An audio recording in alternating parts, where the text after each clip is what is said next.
Felipe Melo está conosco trazendo informações aqui no Pulo do Gato sobre o esporte. E aí, Felipe, qual é o principal destaque dessa manhã? Tudo bem, Pedro? Bom dia para você, bom dia para todo mundo. Olha, Copa do Brasil, né? Ontem a gente teve a classificação do Corinthians. Sem sustos, o Corinthians devolveu aquele 3-0 que tomou em 2005, ontem contra o Cianorte jogando fora de casa e está classificado para a próxima fase da competição. O primeiro gol saiu no comecinho da partida, o Wesley meio que sem querer fez já 1-0 para o Corinthians e as coisas ficaram mais fáceis. Depois o Romero fez os outros 2 gols do Timão e o Timão está classificado para a próxima fase da Copa do Brasil. Aguarda o seu adversário, que provavelmente pode ser o São Bernardo. São Bernardo que ainda vai jogar na próxima semana pela Copa do Brasil. Mas tivemos uma zebra ontem, uma zebra daquelas. O Águia de Marabá eliminou o Coritiba, 3-2 para o Águia de Marabá contra o Coritiba.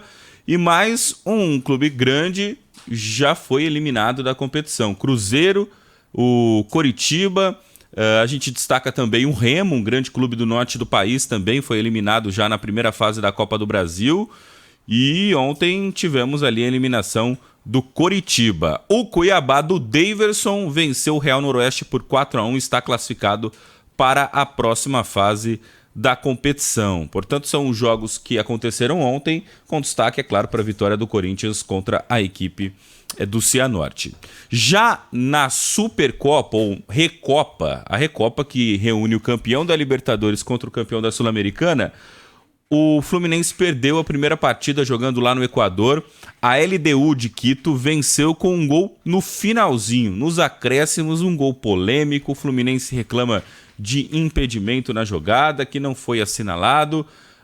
Uma reclamação também de pênalti. O Fluminense muito bravo com a arbitragem ontem, mas de novo o Fluminense perde da LDU. Há 15 anos o Fluminense foi derrotado no estádio do Maracanã, perdendo a Libertadores da América. Foi vice-campeão contra a LDU e agora, depois desse tempo, as duas equipes se enfrentam de novo. É claro que tem ainda o segundo jogo, o jogo lá no Maracanã. Como o Fluminense perdeu por 1-0, tem totais condições de reverter o resultado, mas fica aquela sensação de que poderia ter sido melhor esse resultado fora de casa lá contra o time tradicionalíssimo do Equador. E eu queria destacar também, Pedro, a gente vem falando na programação da Rádio Bandeirantes sobre tudo que aconteceu com o Fortaleza, né? Os jogadores foram atacados por torcedores do Sport Recife ontem na partida, na quarta-feira, na partida entre o Sport contra a equipe do Fortaleza. O jogo terminou 1-1, mas o ataque foi fora do estádio. E alguns jogadores foram hospitalizados, 6 jogadores foram para os hospitais. E ontem a gente teve ali um jogador do time do Fortaleza que teve trauma crânioencefálico. O jogador que acabou sofrendo ali, o Escobar, com pontos no rosto, jogadores que acabaram tendo o problema ali com a bomba que foi arremessada terrível, né? Dentro do ônibus. E o Fortaleza aguarda uma atitude, porque o presidente deu entrevista pra gente ontem, pro Grupo Bandeirantes, o presidente do Fortaleza, o Marcelo Paz, pedindo paz, no caso, né? E pedindo punição para os agressores ou para o clube, para o esporte. Ele quer que alguma atitude seja adotada, seja tomada.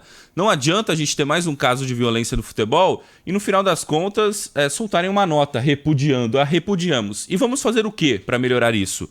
Inclusive, ameaçou a não entrar em campo na próxima partida do Fortaleza. Então, o Fortaleza com 6 jogadores machucados ali por um ataque à bomba.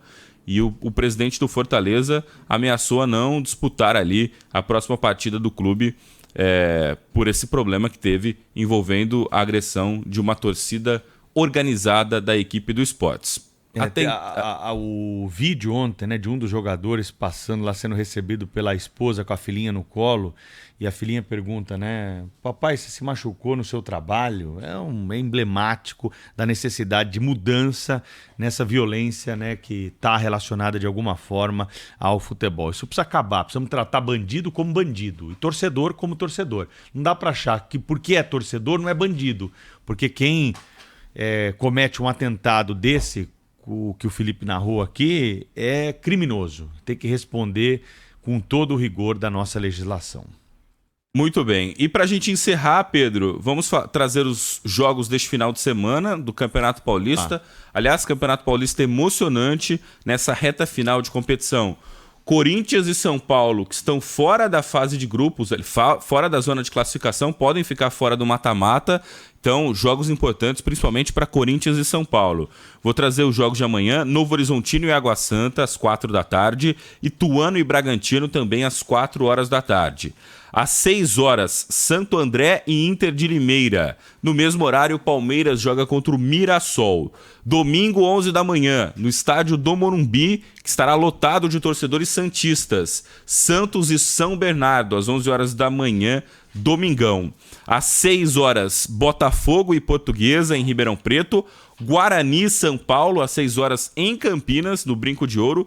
E às 8h, Corinthians e Ponte Preta. São jogos do Campeonato Paulista deste final de semana, já em reta final, chegando na 10ª rodada da competição. E eu quero destacar também o Campeonato Carioca, porque a gente tem também nesse final de semana jogos importantes. Amanhã, Audax Rio e Botafogo, às 4h.